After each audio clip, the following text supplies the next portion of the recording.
Yo, people, back again for another week.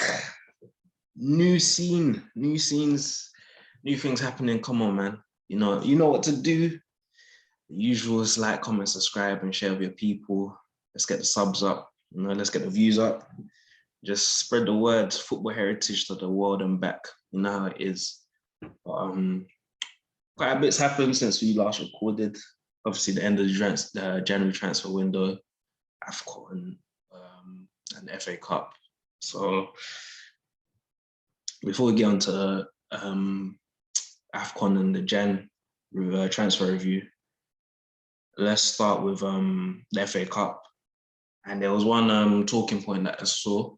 I didn't get to watch the game, Chelsea versus Plymouth, I believe, in it. Yeah. I didn't watch it. But before we get on to Lukaku, Carl, just tell me what was the performance like? Was it a very good one? Because it didn't sound like it was. From Lukaku is a very poor performance. Before you get into Lukaku, just like the team in general, innit? The team in general is a poor performance against Plymouth. There's no reason why the team should be struggling. Because at the end of the day, the game went to extra time and they just about clutched up a goal. Alonso right at the end, actually, when Werner and Havertz came on. It took big superstars, a lot of money spent on these players to have to come on and score against Plymouth. So it's very worrying, if you're honest, because earlier in the season, we'd be questioning how good attackively Tuchel really is. And this game kind of sums it all up, if I'm being honest, where we couldn't break the lines of Plymouth, man. At the end of the day, it's Plymouth. There's no reason, there's no excuses for me personally. We wasn't challenged too greatly. Obviously, we've got a pretty solid defense, but if I'm being honest, the Chelsea fans are very disappointed because it's a game that he should have wrapped up within 90 minutes. If he's on the ball, even some of our top players, like Jorginho, he's losing the ball as well. Everyone's just seemed a bit sloppy. I'm not too sure if they come back from the break or if it's just a bit of lack of quality here and there. But the Chelsea fans wasn't happy at all, I don't think. Mm-hmm. So let's go on to Lukaku now. So as a Chelsea fan, where is your patience with Lukaku right now? Are you like, nah, this guy ain't it, or you're still gonna give him time? What are you saying? Personally, I always like to give people time till it's the end of their time, if you know what I mean. So until we hear that they're really leaving, we gotta be behind them. But a heavy but. The performances are terrible. Like let's not sugarcoat anymore, because I like to be patient with Lukaku. And from the start, I always said give him a bit more time because there's a lot of things going on with COVID, injuries, all sorts. So give him time. But the goals, I can excuse the goals because not every top striker has to score tons of goals to have a good performance, as we've seen with players like Firmino. And Lukaku can have decent hold-up play. But the problem is, on the ball, he generally looks like how he did at Man United again. And that's the worrying thing for me. It's not just his goals, it's the fact that he does look a bit uncomfortable on the ball. And I don't know if it's because of nerves, because the Chelsea fans are on him after the whole scandal of the interview and all this kind of stuff. But he does look very uncomfortable on the ball, and it's worrying. And he's supposed to be a sharp player. And that's why I still back him, because Inter Milan, we saw what he did. It's the same with Havertz. We saw what they did before they came to Chelsea. And there's no question of Lukaku's quality back then. But there was a chance where, for example, the ball was 2 yards out. He didn't anticipate it to go across the goal and just tap it in. He missed the chance.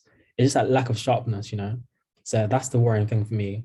I think eventually the goals can come, because at the end of the day, he's a proven striker. Let's not get twisted. But I'm not going to sugarcoat anymore. The performance is borderline a joke, to be honest. Because at the end of the day, as much as I didn't like him, Tammy Abraham got kicked out of the club for poor performances.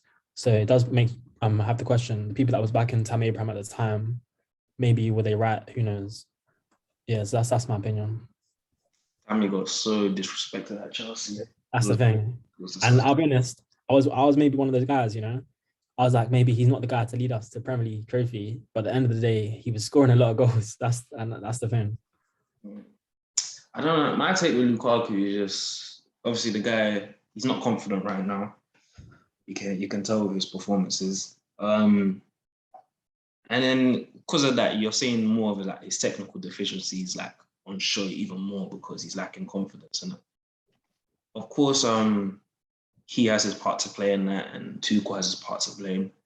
But in my opinion, I don't know, man. I'm giving him time because I think he has credit in the bank because of what he's done everywhere he's gone, even Everton, West Brom. I know United wasn't great, but Inter, like, he's proven that he's a proven goal scorer. Chelsea aren't using him properly because he's not a target man. You know, he's best when he's running into space. You know, when he's running into space and in the transition, the guy's pretty much unstoppable. We saw it against Aston Villa. Every time he was running into space, like, he won a penalty. Like, the guy is scary when, like, he's running at you. But when he's got his back to goal, you know, you can stifle him a bit more. But I think it's just a thing of confidence right now. I think obviously football and fandom nowadays is very, very impatient. Everything's here now. There's no thought of context of why things are. So I do understand the criticism though, because he is a world-class player in my opinion. So he does deserve to get criticized when he's not playing well, because he is at a very high standard. So I can see from both sides, but for me, I still back him to find the goals again. But yeah, what about you, Ori? What's your take on Lukaku's situation right now? Are Chelsea fans not right for being so critical of him right now, or should they be more patient? I think Lukaku was brought in for I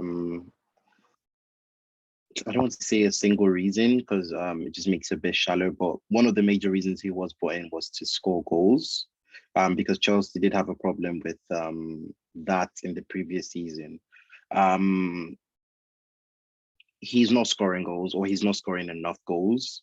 And something else as a striker that, okay, like, you can't do if you're not scoring goals is just, you know, find a way to bring your teammates into play as effectively as you can. And I also don't think he's doing that to a good enough level, or a level which he has, you know, done before, like in Inter, basically. I don't know if there is some blame on Tuchel, because it does get to a point where how much of the blame can really go to the manager and like his systems and stuff. I would say it's a bit of both, to be honest. I would say especially early on in the season, I would say Tuchel's like games plan wasn't really suited for Lukaku, I should say. And then also Lukaku in himself just not being able to adapt to that. One thing I've noticed, especially in the transfer window, is managers and clubs getting players who don't suit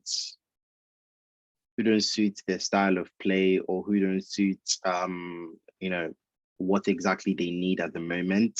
And it's a very common theme, especially in the transfer markets, where a manager would sign a player that doesn't fit into his style of play. I don't know why, because I don't know how your transfers really work. I do know that what's her name again? Marina. Marina, yeah, I do know that she is in control of a lot of stuff, but I do know that your managers do get to say most of the time on the players they get, especially when you're spending that much money. So I know for a fact that Tuchel would have wanted Lukaku, but I just don't know why he hasn't been able to, you know, fit him in properly the way, you know, he's best utilized. But at the same time, then also he did the interview thing about I don't know, it all just seems a bit too, it's like his head is not really in the game as well. He just really seems like a different version of himself from Inter. I don't know what Chelsea should do about it. I think obviously patience is the only thing you can do now. It's one of those ones where like you don't just want to just, you know, cash out very quickly, or just let him go like that. I think it's something that I would say, you know, patience a bit. I'd like to see how the end of the season pans out. Hopefully he just picks up form for you guys and just starts to, you know, play a bit better. But I would say, yeah, like, all you can do now as Chelsea fans is just be patient. Time is the only, you know, factor that would actually tell whether he would improve or not. And also the team as a whole as well, because obviously if Tuchel isn't, performing up to standards, I know how Chelsea work, and he would be on the clock as well. So maybe a new manager comes in and helps Lukaku a bit better. I don't know. But it's all something that I would say that you should definitely just wait it out to kind of see how it goes. So between now and the end of the season, what's a realistic number of goals that you expect Lukaku to have?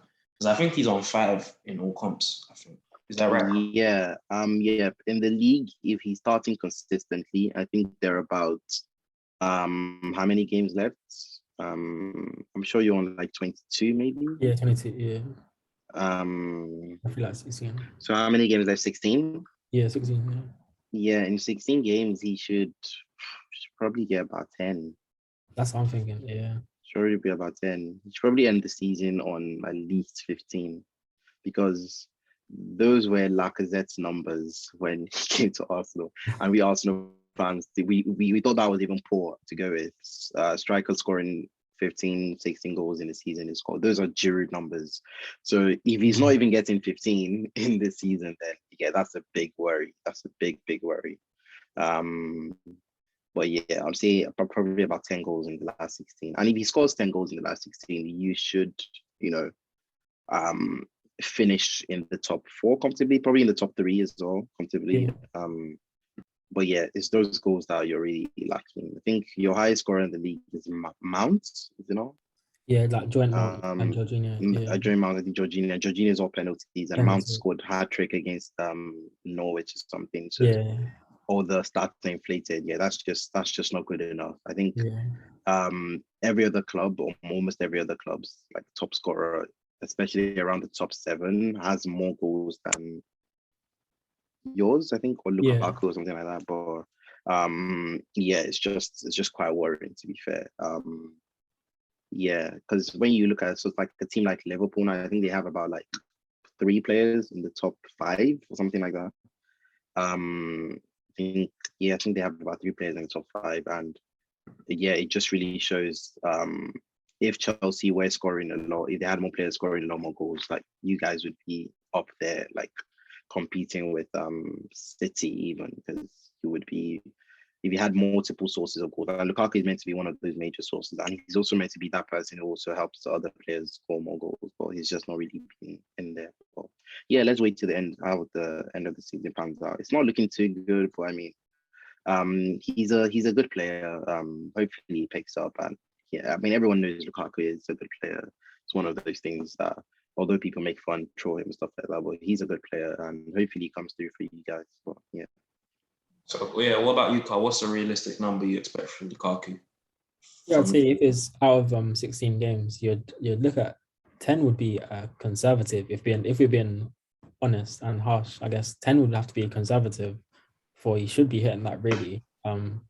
As again, we've blamed the system for a while, which is rightfully so, to be fair. As obviously we've seen how he's in behind on a counter attack, whereas Tuchel is more of a possession based, with a high press, you could call it. So obviously the style is not in Lukaku's favor. But if we've been honest, 10 goals in 16 games, it's not asking for too much. As I already said, it is Giroud numbers. We saw Giroud score a lot of goals back then. So yeah, I'd say 10 would be a rough estimate. Yeah, I'd say, if he's on 5 right now in the league, I'd say he should aim between now to the end of the season to get 12 in total in the league. Yeah. And then maybe like 15 to 17 in all comps. Yeah, that would be so at the end of the season, when we look back on it, we'll see at least as progression, I think it would be more worrying if it comes to the end of the season and this form just continues out. Then Chelsea will be in a dilemma, because they'll be stuck. Because obviously, even though they might want Lukaku to continue, the fans are not going to be too confident in a player that's his whole season. He's only scored a certain amount of goals. So it'll be a high risk going to next season, because then the risk is that if they're not playing at a top enough level, Chelsea might go another season without winning nothing, which is a danger. Because again, Man City and Liverpool are carrying on, and behind us, we've got Arsenal and Tottenham having a new build, you could call it, When Chelsea are the most successful is when they have a great striker in it. Yeah. I don't know, man. Lukaku again. Obviously, he's still going to give him time, but it is a worrying trend if it does happen. The curse of the number 9, they like to say. But yeah. Let's move on to United as well in the FA Cup. Knocked out. Another year potentially going trophyless, which is mad. Which is mad for them. And I said no, the GC, would it actually be a blessing for them not to get top 4? Because I can't lie. Look, when everything was going bad with Oli, they were trying to do like it was CR7's fault, which he wasn't. But in 2022, can CR7 really push you to the top? Just an honest question. All right, what do you think? Obviously, everyone already knows where I stand on this, and no, he cannot. Based on so many things, I love Ronaldo as a player. I think he's one of the greatest footballers of our ever.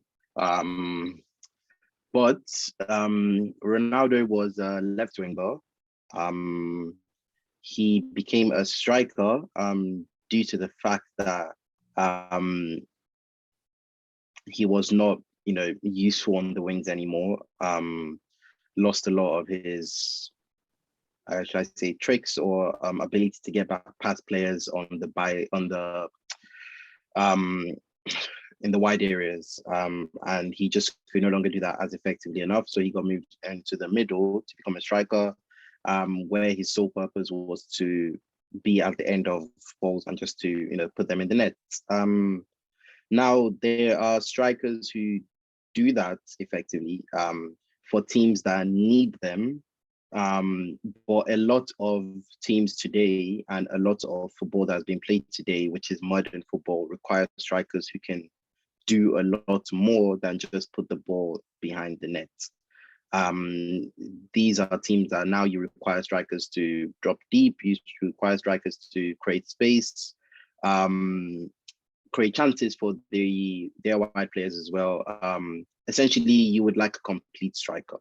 Ronaldo isn't even a striker, let alone a complete striker. He's just been made into one now because of obviously the whole wing wide area thing. So United go out and get Ronaldo, playing him as the main striker. A guy he's 37 now. Yeah, sure. Basically looking like a retirement plan in United. He's scoring some goals, but even still not enough. So even the job where he's supposed to be good at, he's not doing that as effectively as enough. He's on 6 Premier League goals, if I'm not mistaken. Or 7. Just one ahead of Lukaku, who we're just having a discussion on. So that is, quite shocking. And also dropping deep, creating transport, he's not doing that as well. So I don't know. It's just really like I've said, like if he didn't play for United for that period of time and do what he did, he wouldn't be in United. No one would even be, and obviously he was linked to City, so I think they just felt a bit of panic and they quickly got him. But I still think that was a ploy or a plan from City to make him go United. I don't know, because Ronaldo going to United has set them back a couple of years. I can't lie, because if they are not going to be looking for strikers in the market, because are you going to bench Ronaldo? If you're not going to bench Ronaldo, then you're going to sell Ronaldo. But I don't know. Everybody has like this weird attachment. Not weird. It's valid. I mean, yeah, they love him, but everyone has this attachment to Ronaldo. So if you sell Ronaldo, I don't know. Some fans don't want you to sell Ronaldo. Ronaldo doesn't want to leave, then he's going to stay because calling all the shots. So you're stuck with Ronaldo for even another 1 year is already setting you back like 3 years, because when Ronaldo decides to leave, that's when you now go into the market and bring in a new striker. Whereas other teams around, like Arsenal, who will probably sign a striker this summer, other teams are actively getting strikers in the market. Haaland is probably going to go leave Dortmund. All the strikers who are available now won't be available by the time you're ready to switch. And that just sets you back a couple of years when they could have just signed a quality young striker last window. And in the next 2 seasons, that striker would probably be, very, very eased into the Premier League. But now they just set themselves back a lot of years, and it all just looks so messy. It was a horrific signing when you look at it. Like in the long run, in the long scheme of things, wages, it just all together. I mean, it's just I don't know. Yeah, I don't know why they signed him. I mean, I know why they signed him, but at the end of the time, I don't know why they signed him. But yeah, I don't know what happens now. I think the only thing that could really save them is if they don't make Champions League, and then I think Ronaldo goes. That's the only way I see him going, and then they can now probably sign a striker and start to build on that. But yeah, it's just set them back a couple of years. The maddest thing as well is that they did have the striker, but obviously he's done the madness now. So now Who is that? Greenwood. Oh, yep. Sorry. Yeah, they did have a striker that they were working on. Yeah, so now but yeah, I mean, I still feel like they were still going to look for. They were still actively looking for strikers in the market. Though I know they were linked to Haaland at some point. But I mean, Haaland would have been a beautiful signing for them. But I mean, I don't know. It's just one of those ones that they have just been set back a lot of years now. Yeah, because they're not going to be actively looking now because they're not going to bench Ronaldo. And so it's either you're bringing in a striker who's not going to play as many games, and it's all just so messy.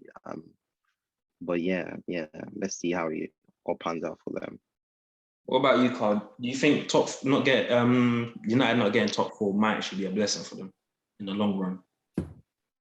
Yeah, in the essence, I'm always for clubs being realistic about where they're at right now. And I'd agree that the Ronaldo signing has made them go in circles if we are being honest, because you can't say you're having a project and a rebuild, but then the one person that's supposed to be the glue for your team is completely opposite of what a rebuild is supposed to be about.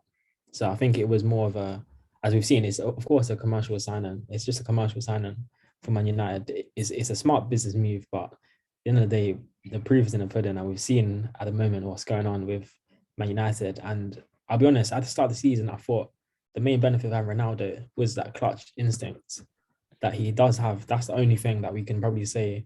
Well, I know a lot of traits, but his clutch instinct is something that's unquestionable. So I thought potentially they'd have a good run in the competitions. So I thought, but now getting knocked out the FA Cup, it's gone against that. So it's made me even more realize that, like, for Man United to succeed, it's deeper than just a striker problem. It goes way past that, because if you do look at Ronaldo's career, not to take anything away from him, but at the end of the day, his peak was, of course, at Real Madrid, and Real Madrid were borderline on a super team. No one can convince me that Real Madrid's success in them days was down to Ronaldo as an individual. It was an excellent team, borderline what you'd call a super team, and no one can ever convince me that it was pure Ronaldo, clutch god. As already said, he got moved into a striker position. Why? Because there was quality players around him that could fulfill the roles on the wing in midfield. Ronaldo could adopt a role up front and be the final piece in that team. Not just the pouch goals, but yeah, to be the final finisher. So for Man United to succeed, it's not going to come all from Ronaldo. It can't. It's impossible. It can't. So I think if Ronaldo does leave, which he will, of course, at the end, it'll bring not to say they'll be better without Ronaldo, but it comes back to my case of you have to be realistic where you're at right now. And I think they need a knock on the head to say they're not the level they think they are. They need to do things properly and develop, of course, from young strikers, to develop someone that fits their style of play. Because let's be honest, Ronaldo, like the poaching, it's not going to cut it in the Premier League. It's not cutting it. And I don't know if you thought it was gonna be easy. I don't know if you thought it was going to be a walk in the park for Ronaldo. I don't know what's going on through in his head. And then I think I'm convinced that maybe Man United thought Ronaldo, they got so blinded by his status and his presence that they forgot Prem's not a walk in the park. We've seen top strikers fumble in his league over the years, and just because he is one of the greatest players of all time doesn't mean to say that it was going to be easy. So I do think Ronaldo leaving, not that they'll be better, but it brings them back to realism. Yeah, I hear that. And let's continue on with the transfers now. Let's go to the January transfer window, and let's just briefly look at each side. just briefly summarizing their January transfer window and maybe looking at any holes or any myths surrounding them, their window. So let me pull it up. Screen. So obviously Arsenal were the first one.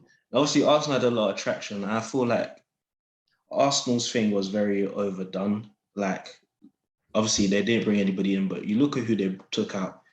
Crazy. Mari isn't of any use. Chambers isn't of any use. Kolasinac isn't of any use. Obviously Balogun is a young buck in it. Maybe they should have kept him when you look at it now, but the guy needs first team minutes in my opinion. Ainsley barely plays, but he would have served a purpose now. But maybe he had an agreement with Arteta to leave because he wasn't getting game time. And then obviously Aubameyang, with Aubameyang, it's clear that this was deeper than football. It goes past football, so that one's a bit different. If you get what I mean. I feel like Arsenal probably should have maybe brought in a midfielder, definitely. But with the striker, they need a striker, but I feel like they could wait till the summer, in my opinion. I feel like Arsenal's team already is more than good enough to get top 4 by itself. But yeah, but now with how their team is, I think Xhaka's back from suspension, Partey's back from suspension, El Nenny's going to be back now. I feel like there isn't really any excuses, in my opinion. Obviously, Lacazette, yeah, I hear that, but Arsenal have more than enough to get top 4, in my opinion. Carl, what are you saying? Yeah, for me, I've always had my praises high for Arsenal this season. I do see the direction, which is the most important thing, is the direction. And overviewing the January transfers, it shows, I'm not trying to mock the players that they got rid of, but they're getting rid of deadwood, which is important. If you're trying to progress, you got to get rid of deadwood.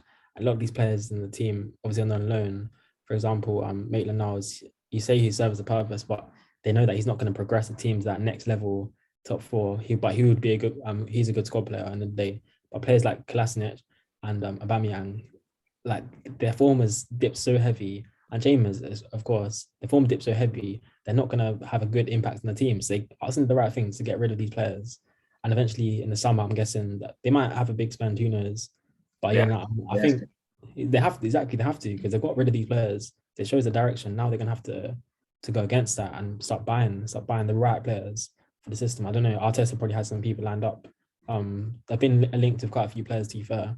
Obviously, didn't go for anyone big in the January, but some are definitely. I think Arsenal more than capable of getting top 4, if I'm being honest, with their current team. So it showed to say that if they do have a good summer, next season they could be strong. One thing I feel like that is a valid critique about Edu is the fact that they keep releasing players for free. I mean, that's not sustainable. You do have to actually sell players to get. Yeah. You can't just, keep terminating players' contracts. I mean, that's not sustainable. So I do agree with that one. But Yeah. Ori, what was your thoughts on Arsenal's January transfer window? I was a bit disappointed, to be fair. When we did start the window, I did expect us to make at least 2 signings, I think, or 1 at the very least. Because I did think we were in a good position to finish in the top 4, and I just feel like signing an extra player would have obviously improved that, or just kind of given us that final push that we needed. Regardless, it doesn't obviously ruin our chances of making top 4. We just need to keep on being consistent. If we kind of replicate even our first half of the season, and maybe we just make that slightly better, that should definitely guarantee a top 4 finish. But I do understand why we didn't sign a striker, and at the same time, I just feel like it is hard to understand, but I do understand why they were a bit patient. Signing a striker, a position like a striker in summer is so much more better, because it just gives you a lot more time to be, a bit more. Doesn't feel like a hurry, doesn't feel like a rush. Saying that though, we did sign Aubameyang in January, and he came in and started just scoring a lot of goals straight up. So it's one of those ones that you can never really tell. But if we did sign a striker in January and he came in and he didn't, fit up to the standard, everyone would have been like, why did we sign a striker in January? So it's one of those things that is just hindsight. So it's one of those things that you can never really know until, it happens or, it doesn't. Yes, I don't know why we release so many players for free. It's, shocking. I do agree that a lot of these players should be going, and it's really nice to see that we're having a proper squad clear out. Like, this hasn't happened since as long as I remember. We're literally just getting rid of so many players that are deadwood and we don't need in the squad. Probably should be getting some fee for some. Bamyang maybe. Chambers undisclosed, so they could have been a fee in there, but a couple other ones are loans. Kolasinac, we're going for free as well, but yeah, I don't know. Not a huge fan of how our business is done in general, but I'm happy that we're clearing out lots of players, and it does also just set up or look like we are going to have a very, very big summer window. And considering we just had a really good one last summer, anyone that's better than that, then you really see us being top side, because right now we're competing for the top 4, and if we just improve that and get like a whole lot of good quality players into the team, then our potential for next season is just so high, because you never really know what levels we can reach next season. But it's promising to see. I still think we're in the top 4 race clearly, but now that Partey and Xhaka, I do like that combination in midfield. I think we have a very good record when both of them are playing together. It's only getting them playing together is always really hard. And Partey too can be inconsistent at times, and Xhaka as well.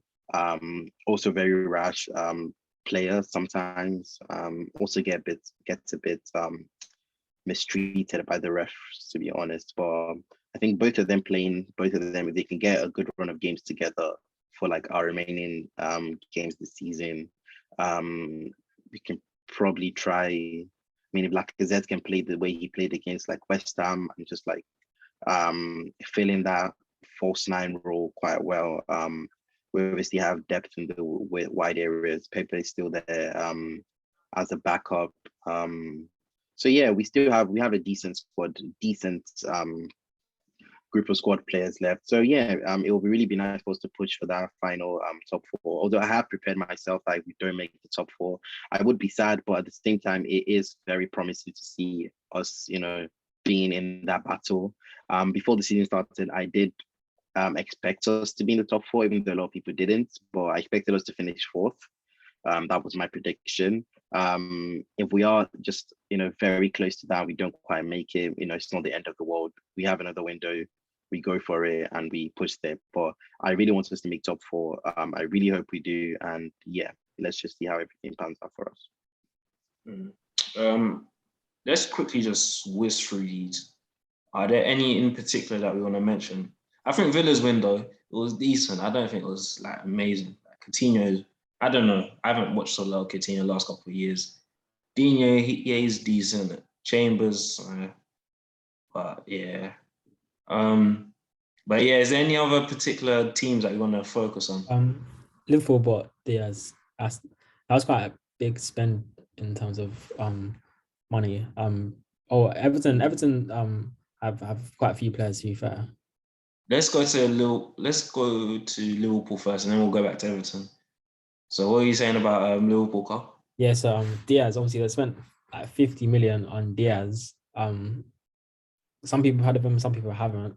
A good player, but it shows again, Liverpool have had realism, and they've known that their wingers eventually their period's going to come to an end. Not so much Salah, but Mane, how he drops quality. But assuming Diaz is there to not just boost Mane's like motivation in the Liverpool team, but also can rotate the players from time to time, which will help Liverpool a ton, because those wingers they get tired because they're playing every single game, week in, week out, all competitions as well. So that's a big bonus for Liverpool, if I'm being honest. And no matter the quality is as high as people think he has potential, people talk a lot about potential, but at the end of the day, just to come to the squad and ease some pressure of Salah and Mane is a huge bonus to me. So let's go back to Everton quick. I don't get why they bought both of these. 4 TMs. Oh wait, it could go up to 4 TMs. I think I remember seeing that. But I'm sorry, you don't need both. I don't know how he's gonna put them all in the same. Put these two in the same team. I don't see how that works because neither are like mad athletic to like cover for one of their deficiencies. And I think the core is out injured, so they have Alan and Angel Gomez. Not Angel Gomez. Is that his name? Gomez. Gomez, yeah. What's his first name? Andre Gomez. That's yeah, it. Andre, yeah. Gomez. Right. What's your thoughts on this, Ori? What's your thoughts on Ali and Van der Beek to Everton? They're both midfielders, and you can't play both of them together. At worst, Dele Alli is actually a number 10. At worst, let's say he plays as a number 8. Van der Beek is a number 8. So let's say, well, they play both of them together. You're playing 2-8s. And 2-8s is something that has been floated around football Twitter too many times for me to count. And it's just over. And everyone has an obsession with playing 2-8s for some reason. And I think this just goes back to Pep's Centurion side where he was playing Kevin De Bruyne and David Silva. But need I remind multiple managers that you are not Pep Guardiola.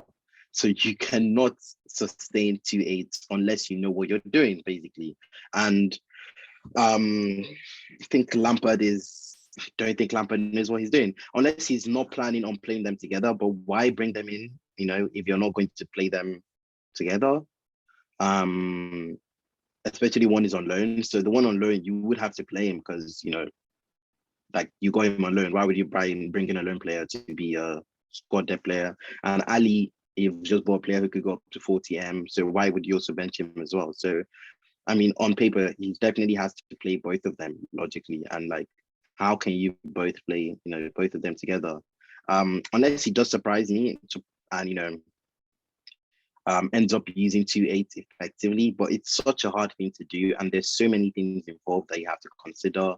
Your fullbacks, your strikers, your wingers, your wide player, everything just has to be perfect to be able to use 2-8. And obviously your holding midfielder who sits deep, which, like you said, Everton don't really have. So I don't know how that's going to work out. So I don't know how he's going to sort all of that out. It's quite confusing. I think even before he started the job, he's already made his first mistake, signing Dele Alli and Van der Beek. But maybe he proves me wrong. I don't know. But from what I've seen, that doesn't really look like a good bit of business. I think Van der Beek alone would have been okay on loan. Then probably try and keep him in the summer. And then, but I don't know, it's quite confusing, but let's see how he uses them. I think, they should probably both be available when Premier League is back. So we shall see how that goes. Let's move on to Newcastle quickly. When I look back now, that I feel like they've actually improved their defense when I deep it. Matt Target and Trippier are upgrades on who was the old right back? Kraft and I don't care. And their left back, what was their old left back? Jamal Lewis, he hasn't. Really. So when I look at their defense, I think they have improved now. Obviously, you brought in Bruno. From what I've seen of him, he seems more like a box-to-box, quite energetic. He doesn't really seem like a sitter. I don't know if he's gonna make Shelvey the DM sort of thing. So maybe play 4-3-3. I'm not sure how he's gonna play, but when I look at this window, I feel like that'll be enough to save them. I think they've brought in good enough quality that I don't think will, like, it's not signings that you're thinking, how is he gonna make them work? It's signings that short term, I think they will work for them. And you can tell with the profile of Chris Wood, Dan Burn, Trippier, they're going for Premier League proven players that they can fight. Matt Target as well as a decent bottom half left back. So I think they've done all right. I think they'll survive with that one. Do you two agree with that? Yeah, I'd agree personally. I think they did the right thing. You could call it safe bet. We could call it that, but I think it's the right choice to make, to be honest. to have proven Prem players, for example, Chris Wood, Target, and Trippier, and I think it's the right choice to make, because at the end of the day, they could have easily went out and spent a big money on players from different leagues, but then you have the whole idea of how they have to adapt to the league and stuff like that. And then they, in a January transfer, you don't want to be playing risks, because then they're trying to stay up. They're trying to stay up. Let's be honest. So it's definitely the right choice. And then maybe in the summer, then they can start being more risky, you could call it, and start going abroad with the players and start maybe trying to find like gems from maybe younger players from other countries. But for now, it's the perfect signings. If you've been honest, just solidifies the defense first of all, that causes out the problems that they're having, because they do have some good quality going forward. Let's not lie, they do have some good quality. They wasn't not scoring goals the whole season. So yeah, all of a sudden, not that they're going to be a highly competitive team, but they're safe. I'll say they're safe, quite firmly. What about you, Ari? What are you saying about Newcastle? 93M is a lot to spend in a January transfer window. But obviously, I feel like they kind of had to, because getting relegated would just be the funniest thing ever, especially after getting new owners. But yeah, I think the signings were good. I really like the Chris Wood signing. Also because they're just waking the rivals as well, because Burnley also are in the relegation battle. So that was a bit of a cheeky signing there. Trippier was a good one as well. Obviously Target as their left back again, so they just really solidified the defense. Got 3 defensive players. That's more or less like a whole new defense. And obviously in relegation battles, like that's one thing that always costs a lot of teams, and that's the defense, like Carl said, and they have fixed that. The Bruno signing, he's a player that I rated in Lyon, and I think that was a good signing from them. Obviously, we'd like to see how he settles in, especially in a team like Newcastle, but good signing regardless. But yeah, I would say in terms of their relegation chances, I mean, obviously this is giving them a huge boost. I am not going to say it confirms that they would not get relegated, but I think it's just giving them a very huge advantage against everyone around there. And I think other teams just look slightly weaker than them now, but yeah, I think it was a good window. I think the signings were, good. Obviously, like Carl said, you don't just want to go out and get unproven Prem players. Even if you have the money for it, it's just much better to get players that have played in the Premier League and just like can just keep on going. And like someone like Chris Wood, he's literally just changing clubs and just carrying on, in the same league. So it's always good, especially when you're in a relegation battle. You don't have time to wait for anyone to adjust or fit in, or try to learn the game and stuff like that. So it's just to just start off and just start kicking it. But yeah, decent window from them. When I look at Tottenham's one, I like Bentancur. I think he's a good player. Obviously, he's been inconsistent the last year or so. Kulusevski, when I've watched him, he's never really stood out. I've never really been massively impressed, but there is potential there. I don't get why they learned that Brian Gill, but he doesn't really suit Conte's system. But I like Brian Gill. But I mean, it's just more of an indictment of their squad building. Ndombele, Gill, Ali have all left. Lo Celso as well. I don't know if I can say they've improved massively. Obviously, I think Bentancur is a good addition. I wouldn't say like he's a massive improvement, but he's a good addition. Kulusevski as well. I mean, you could say it's a step in the right direction, but I don't know. I don't think it's a massive jump up, if you get what I'm saying, for them. Do you think it'll be enough for them to get top 4? See, that's a whole other question, to be honest. I don't think individually that's enough for them to get top 4, but it will come down to how Conte uses Bentancur, and yeah, it all comes down to how Conte implements his tactics and his roles. And for example, getting rid of Ndombele just shows, as much as I like Ndombele, he's just not going to fit in with what Conte is demanding.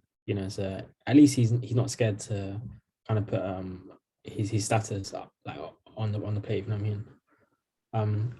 They're definitely not out of top 4 race, if you're being honest. Wait. Okoye plays for Watford. What did, yeah. The Nigerian Yeah, done. he's on loan. Yeah. Yeah. I didn't know he played for Watford. What? Damn. Rotted. So many players about that you don't know that plays for clubs. Mad team. Rotted. Yeah, what are you saying, Carl? My bad.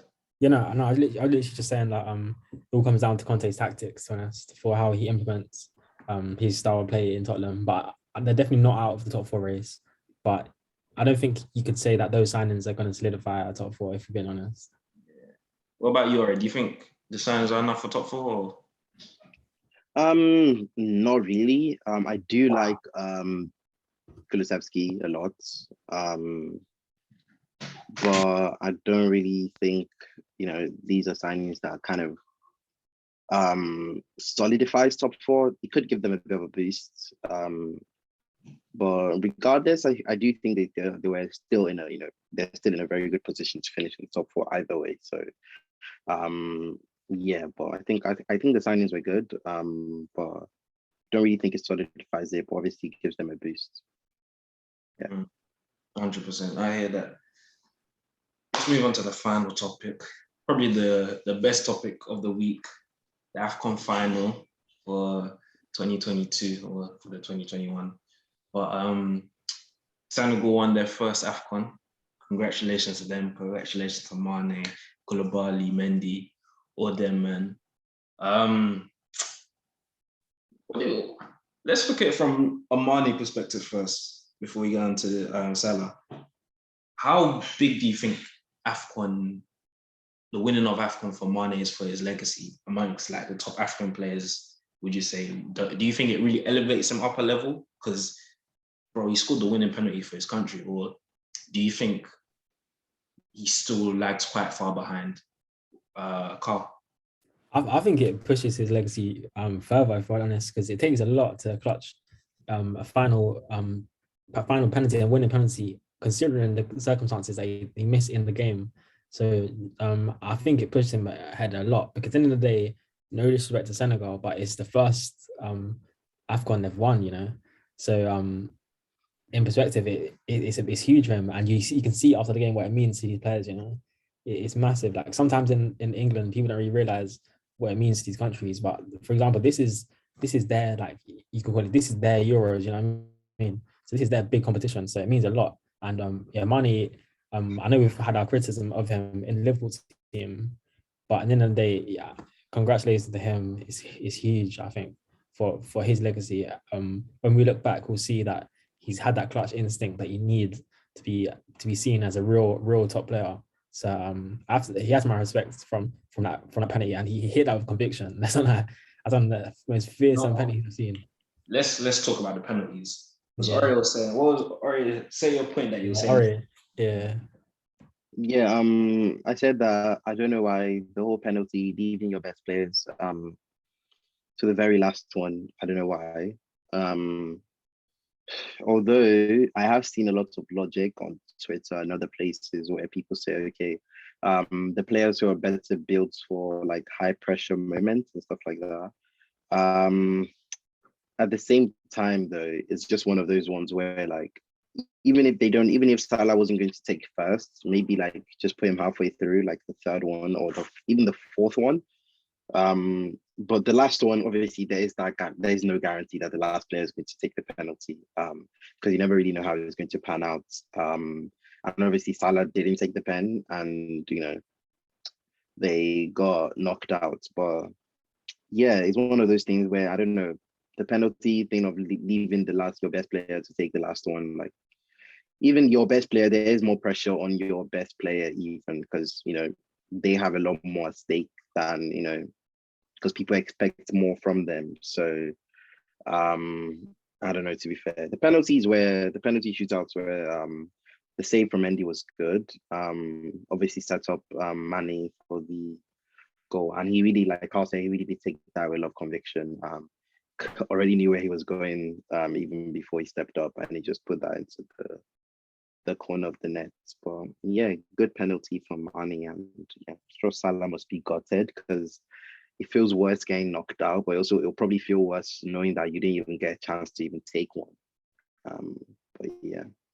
I don't know, with the penalties thing, I think it's just as simple. If you score, it's calm. If you don't, If you don't, you don't. Yeah, I know hindsight is obviously a very key thing. Obviously, like if Egypt obviously went through, or if the Egyptian player didn't miss the penalty just before then, obviously, Salah, let's say Salah took it, obviously, I wouldn't be saying that, the same way they left, because Senegal did the same thing and left Mane to take the last one as well. So, and it worked out well for them. So it's one of those ones. But personally, if I was a coach, and yeah, I would just say, yeah, like I wouldn't do all of that, like leaving the last. I think even England in the Euros, obviously it didn't work out for them, but I mean, it's one of those ones where hindsight, but they let their best players go, Maguire, Kane, they took, theirs quietly, they scored, and obviously put England in. I think England were ahead at some points in the penalty shootout, but it's all just a mind game thingy, those kind of things. But I'm happy Senegal won. Was kind of rooting for them. Just feel like they really deserved it. And Mane, Mendy, a lot of players in their squad that I really do like. So I was rooting for them, and yeah, just happy to see Mane lift the Afcon. And on the legacy thing, yeah, it does obviously boost his legacy. He's won like almost everything now. yes, yeah. Yeah, he's won almost everything now. Obviously for African countries, we always just get the feeling that the World Cup is just a bit of a stretch, mostly because of our infrastructures and just like our build up and setup. And we're probably still a long way from an African team winning a World Cup. But not to take anything away, Afcon is an incredibly hard tournament. Like I see a lot of these European teams would struggle in Afcon. So seeing Senegal just being able to go all the way and lift it, and Mane also, not just being a passenger, but also, being very influential, because he was very influential across the way. And obviously he scored the winning penalty. So yeah, good on him. Yeah. Moving on with the Salah thing, I don't know. I feel like maybe this season, because of like his increased, I don't know if popularity is the word, or his increased like status in a sense. Obviously, I do understand if you're perceived to be like the best player in the world, there's a different level of expectation. But when I was looking at the game, like everything that Egypt did from an attacking sense always came through him. So like the way people are trying to make it seem as if, because like Egypt defended a lot as well, and you didn't get a lot of the ball. So like when I look at Salah's performances in Afcon in general, it was just like the guy tried, like he tried his best. Like you'll see, he'll get the ball, try to beat like 2-3 players. Like the guy was actually like trying to do ISO ball in it. Like he was actually like he was trying. Like I can't fault a man for trying in it, and like he didn't shirk the challenge in my opinion. So I don't know, like the whole discourse around him, I feel like it's kind of, it makes sense because obviously some people have agendas against him now, and then obviously because of his increased status now that people are saying like he's the best player in the world, there is going to be a much more pressure on you, maybe unfairly, but it's the reality of what it comes with. But what did you make of the discourse around Salah's time in Afcon? Do you think it was fair, or do you think it was slightly overboard, Carl? I think people are being harsh, honest. It's, as I already said, it's a tough competition, and from what we've seen, people don't realize the toughness of competition. People have been praising Salah for a long time now, and especially in the Premier League, of his high standards. But at the end of the day, he couldn't score the goals that he needed to score in the final and throughout the competition of Afcon. And it shows to say it's not just because of Salah. It comes down to the quality of defending. As we were saying, Josh, between each other, like these are tough defenders, solid defenders, and top quality guys like Koulibaly. Like they're proven elite defenders, and it just shows they wasn't scared of Salah. Salah was trying to take on everyone. These defenders, they done a top job. So you have to. I think it's quite harsh to just say, "Oh, Salah should have clutched there, should have scored there, should have scored there." You have to give credit to the opponents, And there was no easy game for Salah at the end of the day. I think just because his name, it kind of blinds the fact that there is other top players in the competition.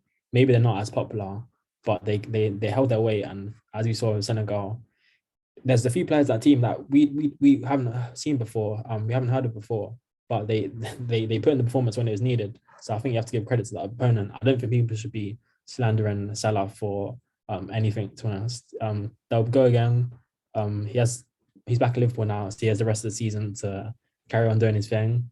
But yeah, I think people shouldn't be arrogant and just say how just because they don't watch the Afcon and they see that Salah didn't score, start calling him like a fraud, a bottle job, all this kind of stuff. I think people are just harsh. What about you, or what are you saying? Yeah, I agree with most of what Carl said. Obviously, it's a very tough competition. Obviously, Salah is a very good player. So a lot of us did expect him to, perform better than he did. Which I would say I expected him as well to perform better than he did. But at the same time, it's one of those ones where he just found the competition very hard. Obviously, like he still has his whole season ahead, and obviously there is no saying that he could probably even go on and still have a superb season, probably even a Ballon d'Or worthy season. Obviously, him not winning Afcon has kind of deflated the chances a bit, but it's one of those things where he just has to pick himself up. He's still 30, if I'm not mistaken. Afcon is every 2 years, probably still has, 2 more, even 3, because I'm sure when Salah's quite old, he'll probably still be playing for Egypt. So he probably still has a couple more, still has 3 to go.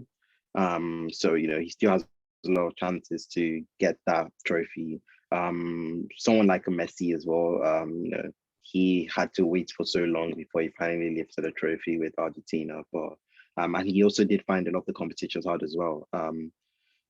The Copa America, because that's also a very difficult competition as well. So he did find that very hard to play in as well. So it's one of those things where, and also making that switch, especially Afcon coming in between the season. So you're more or less switching from a completely different style of play to a whole new one halfway through the season, through players you haven't played through with in that same season, except in friendlies and international qualifiers. So you're being thrown into a whole new manager, a whole new, I think where he even has to play as a striker. So a whole new, formation, whole new manager, whole new style of play, whole new group of players you're playing with. In halfway through the season, it can be a bit difficult. So, I'm not too harsh on him, but it's one of those ones where you just have to pick himself up and go again for the next one. I think the next Afcon might be played in summer. I'm hearing some. Yeah, I think it's next year. Rumors about that. Yeah, I think it's in summer. So maybe that could be the one. But he just has to pick himself up. And I mean, getting to the final is it's huge again. I think this is the second final loss though. So hopefully third time.